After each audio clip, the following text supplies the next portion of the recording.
जो है सील हुआ होता, तो सरकार ने जो है उस हॉस्पिटल को सील क्यों नहीं किया, उन लोगों पे एक्शन क्यों नहीं लिया गया, ये बड़े हम लोग हैरान हैं इस बात पर। दूसरा ये है कि यूबीआई में पेंशन लोगों को नहीं मिलती है, बेनिफिट की इजाज़त ही नहीं है, या आप कह लीजिए कॉन्ट्रैक्ट के हवाले से मुलाजमत है। दूसरी बात, जो हमारे करोड़ों लोग रोज़ाना प्राइवेट मजदूरी कर रहे हैं, सड़कों पे मजदूरी कर रहे हैं, उनके हवाले से कोई पॉलिसी नहीं है। आपने मजदूर या एक माहाना उजरत 40,000 जो मुकर्रर की है, मगर जो सड़कों पे बैठे हुए मजदूर हैं उनके हुकूक का क्या है, उनकी बुनियादी ज़रूरियात के हवाले से कौन कर रहा है?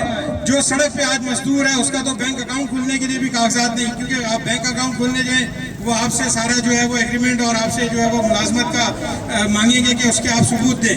तो बहरहाल उन मजदूरों के बारे में भी मैं मिली लेबर फेडरेशन से कहूँगा जो सड़कों पर इस वक्त मौजूद हैं, वो मजदूर गैस की वजह से जो मर जाते हैं, उन तमाम के हुकूक के हवाले से। फिर खवातीन की बड़ी बात है, हमारी 50% आबादी खवातीन पर मबनी है और खवातीन जो है वो पूरे मुल्क में मजदूरी कर रही हैं।